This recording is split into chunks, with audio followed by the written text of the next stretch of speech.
El Espíritu de Dios está en este lugar. Quiero pedirles que vayan al libro de Isaías, del profeta Isaías.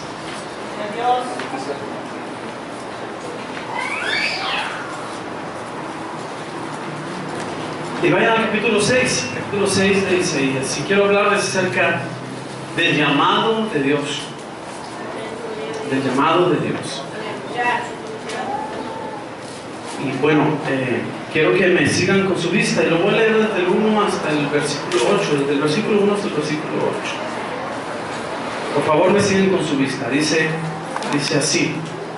Si quieren ponerse de pie, hermanos, en reverencia a la palabra de Dios. Dice: en el año en que murió el rey Usías, vi yo al Señor sentado sobre un trono alto y sublime. Sus faldas llenaban el templo. Por encima de él había serafines. Cada uno tenía 6 alas. Con 2 cubrían sus rostros, con 2 cubrían sus pies, y con 2 volaban. Fíjense lo que dice. El uno al otro daba voces diciendo: Santo, Santo, Santo, Jehová de los ejércitos, toda la tierra está llena de su gloria. Y los quiciales de las puertas se estremecieron con la voz del que clamaba, y la casa se llenó de humo. Entonces dije: ay de mí, que soy muerto, porque siendo hombre inmundo de labios, y habitando en medio de pueblo que tiene labios inmundos, han visto mis ojos al Rey, Jehová de los ejércitos.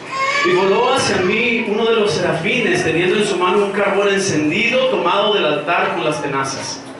Y tocando con él sobre mi boca, dijo: he aquí que esto tocó tus labios, y es quitada tu culpa, y limpio tu pecado.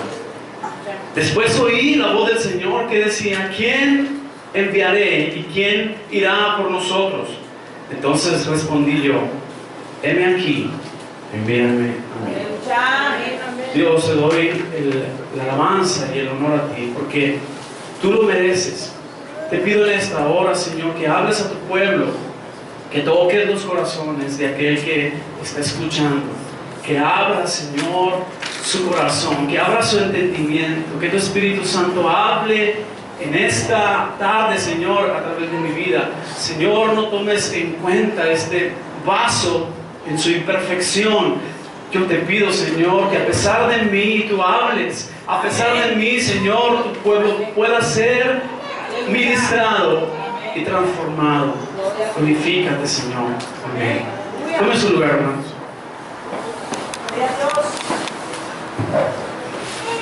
Bueno, hay algo muy interesante en el primer versículo, en el versículo 1 del capítulo 6 de Isaías. Dice allí: en el año en que murió el rey Usías. Y en el contexto de la muerte del rey Usías, es que Dios se le aparece en una ocasión, Dios mismo, en una visión, al profeta Isaías. ¿Y por qué? Yo creo que Dios es soberano, y Dios, por algún motivo muy importante, es que Él inspiró al escritor de este libro a dar este dato, que es por demás interesante. Ya lo vamos a ver. En el año en que murió el rey Usías, vi yo al Señor sentado en un trono alto y sublime. ¿Qué pasó en ese año? Bueno, aquí dice claramente que murió el rey Usías. La Biblia, por allá en el libro de los Reyes, se refiere a Usías como un hombre que hizo lo recto delante de los ojos de Dios. En la Biblia encontramos una cantidad enorme de reyes que hicieron lo malo delante de los ojos de Dios, y unos pocos que dice la Biblia que hicieron lo bueno delante de los ojos de Dios. Y Usías fue uno de estos reyes. La Biblia lo dice, y lo menciona con otro nombre, con su otro nombre, se llamaba también Azarías. Pero dice que este rey hizo lo recto delante de los ojos de Dios. Yo creo, hermanos, que por este motivo, Isaías, yo creo que un día se levantó y fue al templo. La Biblia nos da a entender también que este hombre, este rey, también este rey, en los últimos años de su vida cometió un error. Él quiso ofrecer sacrificios cuando la ley decía que solo el profeta, ¿cómo le llaman? El sacerdote era el único que podía hacer los sacrificios, presentar las ofrendas delante de Dios. Y bueno, lo que hizo este rey le trajo consecuencias muy fatales, por decirlo de alguna manera. Dice la Biblia que se llenó de lepra, y la ley decía que aquel que tiene lepra tenía que ser sacado de entre el pueblo, allá afuera, desechado. Y él murió, este rey murió, lleno de lepra y fuera del pueblo. Así murió él. Le pasó quizá como le pasó a Moisés. ¿Recuerdan a Moisés? Por un momento en que de desesperación perdió la oportunidad de entrar a la tierra prometida, solo la pudo mirar de lejos. Y le pasó quizá lo que a David, por un momento de placer, un instante de placer. No fue quitado del reino, pero terminó la paz en el pueblo de Israel. Y las consecuencias pues han trascendido las generaciones y los siglos, y hoy en día está la paz desaparecida allí en esa región, en el Medio Oriente. Ahí está lleno de conflictos hasta la fecha. Y esto le pasó al rey Usías. En este contexto es que Isaías va al templo y se encuentra quizá orando, quizá meditando, y empieza a ver una visión. Dice, yo vi, y esto es muy importante que lo entendamos, hermanos. Dice, yo vi al Señor sentado en un trono alto y sublime. ¿Puede imaginarse eso? Esto tiene consecuencias muy interesantes. Dice que las faldas de su vestidura, de la vestidura de Dios, llenaban el templo. ¿Puede imaginarse esta visión? Dice que por encima de él había serafines. Cada uno, dice, tenía 6 alas. Y es interesante que con 2 de sus alas cubrían sus pies, con 2 cubrían sus rostros, y con las otras 2 alas volaban. Y el uno al otro se decían, los serafines se decían, Santo, Santo, Santo, Jehová de los ejércitos, toda la tierra está llena de tu gloria.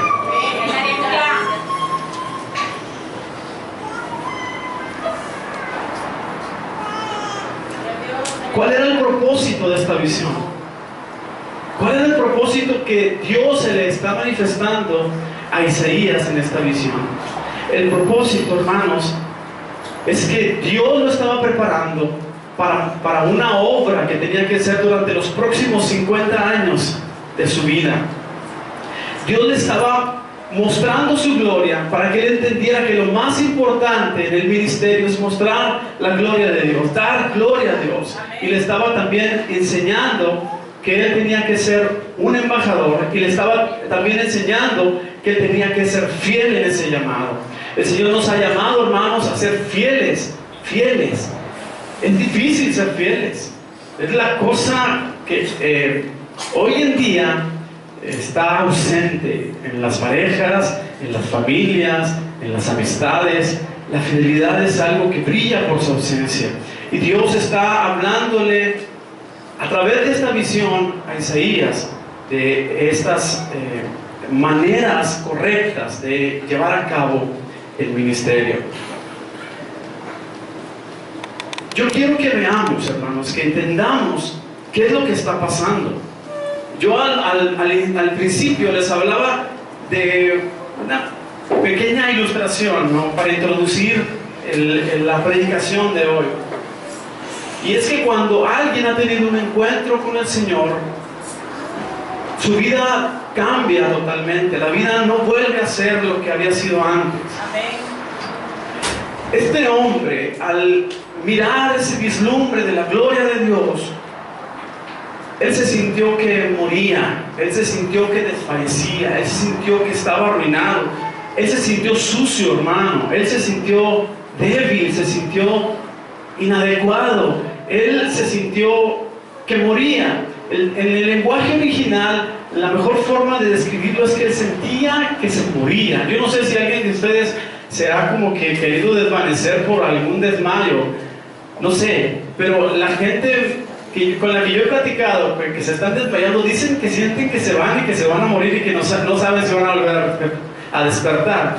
Ellos sienten un temor de lo que les está sucediendo, y yo me imagino que Isaías estaba sintiendo algo muy, muy similar. Él sentía que desfallecía, él sentía que moría. Miren lo que la ley dice, que ya lo vimos en el contexto del rey Usías, que él murió queriendo hacer algo que no le correspondía, que era entrar en el lugar santo. El lugar santo no le correspondía a él entrar ahí, y las consecuencias fueron terribles. Este Isaías sabía la historia, sabía la ley, sabía exactamente qué le podía pasar a alguien que estuviera en el lugar santo, en la presencia de Dios, el lugar santísimo donde la presencia de Dios habita. Y la Biblia enseña que el sumo sacerdote podía entrar una vez al año al lugar santísimo, pero tenía que pasar primero por un ritual tan escrupuloso, tan lleno de requisitos, que si no los cubría en la pulcritud y en la exactitud a cada requisito, él moría cuando entraba al lugar santísimo. ¿Qué hacían con el sacerdote? Bueno, pues le ponían unas campanitas en los pies. La señal era que si las campanitas dejaban de sonar es que se murió. También lo amarraban con una cuerda para poderlo sacar, porque nadie se podía meter, nadie podía entrar. Pero la única manera de sacarlo ya muerto era estirándolo con una cuerda. Y así era la presencia de Dios, así era la ley. Así Dios lo había mandado y así se tenía que hacer. Este hombre entendía eso. Isaías lo entendía y sabía que él estaba en peligro inminente de morir. Porque había visto la gloria de Dios, porque había visto a Dios cara a cara. ¿Recuerdan cuando Moisés estaba en el monte y estaba allá con el Señor? Y el Señor le dijo: no, nadie puede verme, es más, te voy a cubrir con mi mano para que no me veas, que nomás me veas pasar, porque nadie ha visto a Dios y ha vivido. De manera, hermanos, que podemos entender ya lo que Isaías estaba sintiendo y por qué sentía que desfallecía, porque sentía que moría ante un Dios santo, santo, santo. Los serafines decían: santo, santo, santo. Y esto tiene un significado muy especial. Es que Dios es muy, muy santo, y es muy justo, y es muy bueno. 3 veces santo, porque está hablando del Espíritu Santo, de Jesucristo y del Padre. Dios es el extremo santo. La Biblia dice que Dios no tolera un mundo de maldad. Dios no tolera el pecado, no tolera que la gente peque. ¿Qué hace con el que peca? Bueno, dice la Biblia que la paga del pecado es muerte. Entonces, Dios no tolera el pecado, y irremisiblemente quien ha pecado debe morir. Y eso lo podemos ver en Jesús. Jesús murió. ¿Y saben por qué murió? Murió porque llevó el pecado de todos nosotros, porque la paga del pecado es muerte. Amén. Amén, hermanos. Entonces Él murió por nosotros porque llevó sobre sí los pecados de todos nosotros. Dice la Biblia que Jehová quiso quebrantarlo por nuestra actitud, por nuestro pecado. Isaías en ese momento estaba haciendo una retrospectiva de su vida. Entendió su posición real, entendió su condición real. Nadie puede ver a Dios y vivir. Entendía su inmundicia, entendía que estaba tan lleno de maldad y estaba frente a un Dios santo, que por eso sentía que moría. Dios no estaba tratando de decirle al profeta: sí, allí está, esta es mi santidad, y como tú eres sucio, tú eres inmundo, sufre porque tú eres inmundo y yo soy santo. Dios no quería hacerle eso, no quería el sufrimiento del profeta. Dios quería hacerle saber al profeta que él tiene un propósito para él en su ministerio. Dios lo está preparando para su ministerio, para su llamado, que él tiene que desempeñar en los próximos años. ¿Alguna vez usted, hermano, se ha sentido sucio, se ha sentido inmundo? ¿Alguna vez se ha sentido atemorizado como Isaías ante la santidad de Dios? Yo tengo la convicción, hermanos, que cuando nosotros entendemos nuestra condición de suciedad y de inmundicia, y por lo tanto viene el temor, yo creo que Dios está tratando con nosotros, que el Espíritu Santo nos está hablando, que el Espíritu Santo está tratando de atraernos hacia Él, de sacarnos del camino chueco para traernos al camino derechito. Cuando entendemos eso, es que el Espíritu Santo nos está hablando y que Dios nos ama, que el Espíritu Santo nos anhela celosamente. Yo creo que el mayor de los pecados no sé, quizás uno de los mayores pecados de los seres humanos es la arrogancia, es el orgullo, es después de estar en la presencia de Dios no sentir eso. Eso es terrible, que no sintamos ese temor ante la santidad de Dios. ¿Qué hace uno de los serafines? Seguramente porque Dios le dice, voló uno de los serafines hacia mí, teniendo en su mano, dice, un carbón encendido. ¿Han ido al rancho y cómo cocemos los alimentos con una estufa de leña? Oh, bueno, con la carne asada. Aquí comemos mucha carne asada. Han visto, sobre todo se nota muy bien cuando ya está oscureciendo y vemos cuál carbón está encendido. Imaginen un carbón encendido que fue tomado del altar que estaba en el templo, donde el fuego siempre estaba encendido. Dice que lo tomó con unas tenazas y llevó ese carbón encendido y lo puso en sus labios. Y aquí dice, esto tocó tus labios, le dice Dios, y es quitada tu culpa y limpio tu pecado.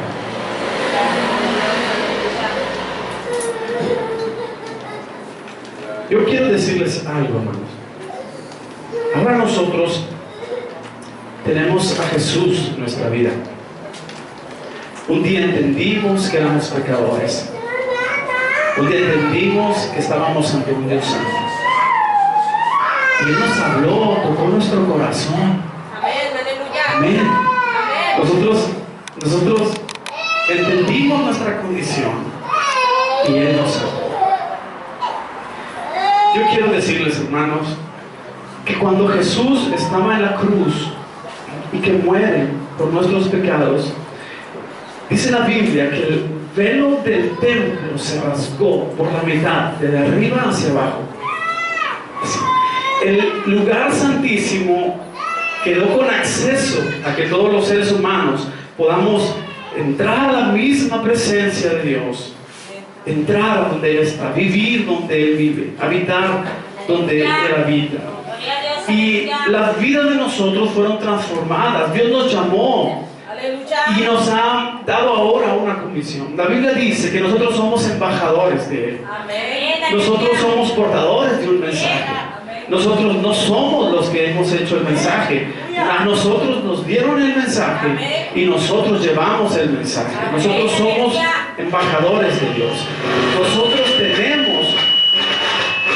tenemos que hacer nuestra labor de embajador aquí en la tierra. Amén. ¿Qué es ese embajador? La Biblia dice que nosotros somos peregrinos y extranjeros, que nuestra ciudadanía no está aquí en la tierra, que nuestra ciudadanía está en los cielos. ¿Cuál es esa comisión? Bueno, dice la Biblia, ¿a quién enviaré? Se oyó la voz del Señor. ¿A quién enviaré? ¿Y quién irá por nosotros? Hacía un momento Isaías se sentía el hombre más sucio, más inmundo. Isaías estaba atemorizado. Isaías estaba sufriendo, sentía que moría. Hace unos minutitos.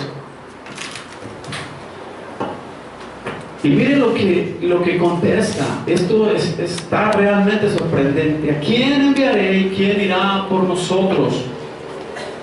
Entonces yo respondí, dice Isaías, heme aquí, envíame a mí. ¿Qué pasó en este hombre, hermanos? ¿Qué sucedió en él? Si hace un momento estaba que se desfallecía, si hace un momento estaba lleno de temor, hace un momento se sentía tan vil, tan sucio delante de la santidad de Dios.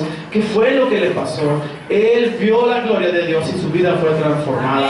Un hombre que estaba por momentos temeroso, asustado, ahora está con valentía diciendo, heme aquí, envíame a mí. ¿Qué puede decir eso, hermano? Yo creo que si Dios te llamó, si Dios te salvó, si un día te sacó de las tinieblas a su luz, Él te ha llamado para un propósito. Qué terrible, hermano, es vivir la vida sin tener un propósito en nuestra vida. La mayoría de la gente no sabe cuál es el propósito de su vida. Otros sí lo tienen, pero es un propósito personal, propio, y están viviendo bajo sus propias reglas. Pero otros tienen no solo uno, tienen 2, 3, 4, 5 propósitos en la vida, y yo creo que tampoco eso es bueno. Nosotros, hermanos, los que hemos conocido al Señor, necesitamos definir o entender el propósito de Dios para nosotros. El propósito para Isaías era hablar como un embajador y no olvidar que al hablar tenía que reflejar la gloria de Dios, que al hablar la gloria no era para él, era para Dios. Y también tenía que entender que debía ser fiel hacia Dios. No leímos todo el texto, pero en el versículo 9 dijo, anda y di a este pueblo, oíd bien y no entendáis, ved por cierto, mas no comprendáis.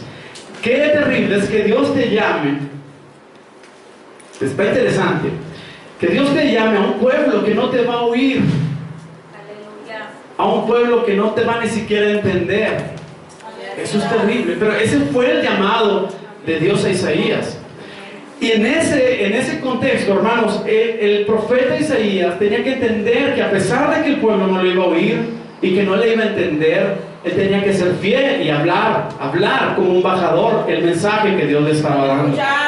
Es difícil, hermano. Tal vez vienen momentos en nuestra vida en que pudiéramos desanimarnos, porque por más que predicamos, por más que hablamos, por más que exhortamos, la gente no entiende y a veces no oye. Eso es terrible. Pero gloria a Dios, porque sí habrá siempre quien entienda. Pero en general, la mayoría del pueblo al que este hombre les iba a hablar, no iban a escuchar. Para esto se necesita ser fiel, hermano. No desmayar. Eso desanima a cualquiera. Pero lo que Dios le estaba mostrando a Isaías era un momento, un parteaguas, como decimos. Él, a partir de allí, dejó de ser lo que era para convertirse en alguien transformado por el poder de Dios. El impacto que recibió este hombre no fue poca cosa. Yo creo que los que hemos sido salvos, cuando Dios nos salvó, fue como que un choque cósmico, ¿no? Toda la fuerza de Dios contra este débil cuerpo, contra este débil pensamiento, contra esta débil alma. Tiene que haber algo, hermano. Tiene que haber un cambio. Se tiene que notar, se tiene que ver. Amén, hermano. Amén. Gloria a Dios. Aleluya, santo. Anda y di a este pueblo, oíd bien y no entendáis. Ved por cierto y no comprendáis. Cuando dice oíd bien, es que realmente oyen. Están oyendo. Y cuando dice ved por cierto, es que la gente, a pesar de saber que es cierto, no lo entiende. Eso es terrible. Entonces, la fidelidad es un llamado. El llamado de Dios implica mucha fidelidad. Implica hablar lo que Dios nos ha hablado. ¿Cuál fue el impacto que usted recibió, hermano, cuando conoció a Jesús? Isaías 53, vayan por favor.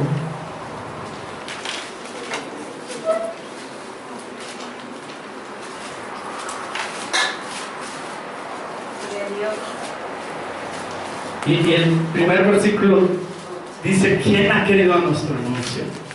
Ahí vemos como que la gente no quiere creer. ¿Sobre quién se ha manifestado el brazo de Jehová? Subirá, dice, cual renuevo delante de él, como raíz de tierra seca. No hay parecer en él ni hermosura. Le veremos más inatractivo para que le deseemos. Despreciado y desechado entre los hombres, varón de dolores, experimentado en quebranto, y como que escondimos de él el rostro, fue menospreciado y no lo estimamos. Ciertamente él llevó nuestras enfermedades, sufrió nuestros dolores, y nosotros le tuvimos por azotado, por herido de Dios y abatido. Mas él herido fue por nuestras rebeliones, molido por nuestros pecados.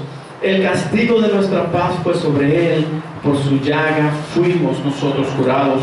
Todos nosotros nos descarriamos como ovejas, cada cual se apartó por su camino, mas Jehová cargó en él el pecado de todos nosotros. Angustiado él y afligido, no abrió su boca. Como cordero fue llevado al matadero, y como oveja delante de sus trasquiladores enmudeció, y no abrió su boca. Por cárcel y por juicio fue quitado, y su generación, ¿quién la contará? Porque fue cortado de la tierra de los vivientes, y por la rebelión de mi pueblo fue herido. Y se dispuso con los impíos su sepultura, mas con los ricos fue su muerte, aunque nunca hizo maldad ni hubo engaño en su boca. Con todo eso Jehová quiso quebrantarlo, sujetándolo a padecimiento.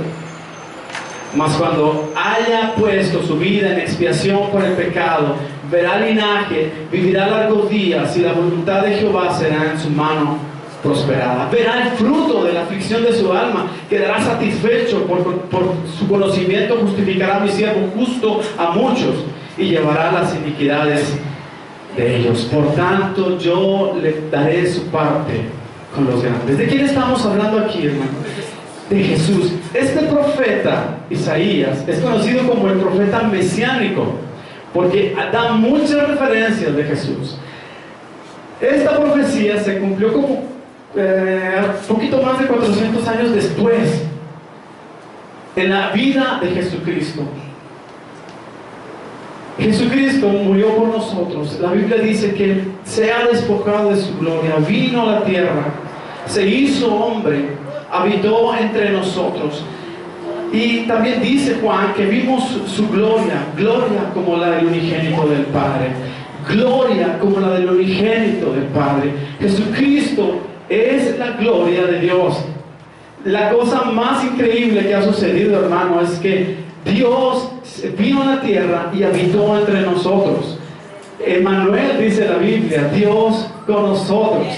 La gloria de Dios vino a nosotros. La gloria descendió y caminó entre los seres mortales, los seres comunes y corrientes. La gloria de Dios vino aquí a la tierra. Muchos no lo reconocieron, pero ahora nosotros podemos estar ya de este lado de la cruz y entendimos lo que sucedió en la cruz. ¿Qué fue lo que sucedió? Que Jehová quiso quebrantarlo.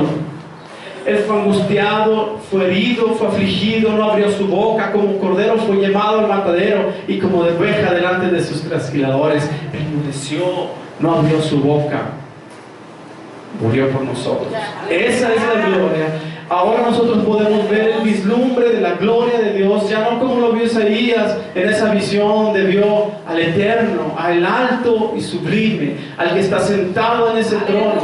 Ahora Dios se ha revelado a nosotros a través de Jesucristo. Amén. Jesucristo es Dios mismo, es Dios con nosotros. La gloria de Dios, dice Juan, vimos su gloria, gloria como el infinito del Padre. ¿Qué fue lo que sucedió en la cruz? Algunas gentes dicen, oh no, Jesús murió en la cruz, fue crucificado, fue clavado, fue traspasado por una lanza. Oh, qué terrible, y esto lo hizo por mí. Es verdad, hermano, pero en el mismo siglo muchos cristianos murieron así como Jesús, los crucificaron igual y los clavaron. ¿Sabe qué fue lo que sucedió en la cruz? Fíjese lo que sucedió en la cruz. Jesucristo sufrió el abandono del Padre. Jesucristo fue abandonado por el Padre eterno. ¿Puede entender eso, hermano? Hace rato dijimos, la paga del pecado es muerte. Dios no tolera el pecado. Jesús, hermano, estaba lleno de pecado, cargando el pecado de todos nosotros. Y lo que más sufrió Jesús no fueron los clavos, no fue el desprecio de la gente, o que le escupieron, o que le pusieron la corona de espinas, o que le dieron latigazos. Lo que más sufrió Jesús fue el abandono del Padre. ¿Se acuerdan cuando dijo, Padre, ¿por qué me has abandonado? Usted puede entender eso, hermano. Él fue capaz de soportar el abandono del Padre por nuestra culpa. La culpa era nuestra, ¿verdad que sí? La culpa era nuestra, no cabe duda, pero Él quiso cargar con todas nuestras culpas, con todos nuestros pecados. Quiso cargar con pecadores horribles. Y eso fue lo que sintió Isaías. Yo creo, hermanos, que en el momento en que conocimos a Jesús, nos sentimos los pecadores más horribles. Entendimos que estábamos lejos de Dios. Entendimos que íbamos a la condenación eterna. Entendimos que íbamos a estar en un lugar de sufrimiento, sin Dios, sin esperanza. De no ser porque entendimos la gracia soberana de nuestro Dios. De no ser porque entendimos que estábamos en pecado, pero que podíamos voltear a la cruz. La cruz ahora es como el carbón encendido que purifica los labios para hablar la palabra de verdad. Ahora la cruz es esa donde podemos poner nuestra confianza en la cruz de Cristo, creer que Él murió por nosotros y que podemos venir delante de Él, que nos puede recibir. Yo no sé cuál fue tu vida pasada, no sé. Yo realmente nací en un lugar cristiano, pero yo decidí seguir a Cristo cuando tenía 14 años, mi decisión personal. Yo no entendía hasta ese entonces que estaba lejos de Dios, porque yo vivía en la iglesia prácticamente. Pero todos, hermanos, somos pecadores delante de Dios y tenemos que entender que Él quiere salvarnos.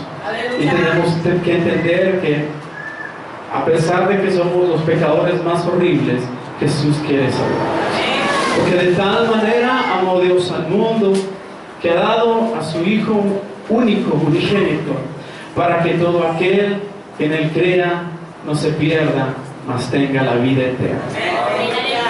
Esa es la gloria de Dios. Esa es la gloria de Dios. La gloria de Dios es Jesús. La gloria de Dios es la que cambia las vidas. La gloria de Dios es la que puede transformar tu manera de pensar, tu manera de vivir, tu manera de andar. La gloria de Dios es Jesús. Jesús, Jesús, Jesús. Póngase de pie, hermanos. Gloria a Dios, aleluya. Gloria a Dios. Yo quisiera que Rodolfo, toque la guitarra.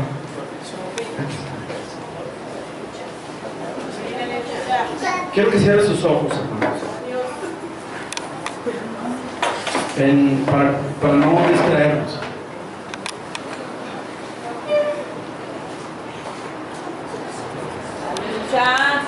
Dice la Biblia, lo acabamos de leer, que Él quedó satisfecho, que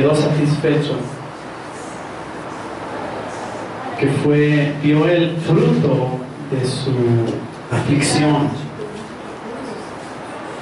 Yo creo con todo mi corazón, hermanos, que nosotros somos el fruto de la aflicción que sufrió Jesús. Amén, gloria a Dios. Dice, mi siervo justificará a muchos. Dice, no dice todos, dice muchos. Y entre esos muchos estamos nosotros. Dios nos justificó. Dios nos salvó. Por medio de Jesucristo, nosotros ahora somos justos. Aleluya. No por lo que hicimos, repito, por Jesucristo. Porque Él vivió una vida perfecta mientras estuvo aquí en la tierra. Su sacrificio fue perfecto. Él era justo. Y Él, imagínese que usted es un criminal, usted mató a alguien, usted robó. Y lo llevan a juicio y usted tiene que llegar y presentarse ante el juez. Pero los que somos cristianos entendimos y vimos al entrar en la sala de juicio que nuestro juez, nuestro abogado era el mismo que el juez. Entonces eso nos dio mucho alivio. Yo creo, hermanos, que cuando alguien paga lo que tú debes, tú estás muy agradecido. Imagínate que entraste a la sala de juicio y llega alguien y dice, alto, no sigan con ese juicio, yo traigo aquí para pagar. ¿Cómo sentirías tú, hermano?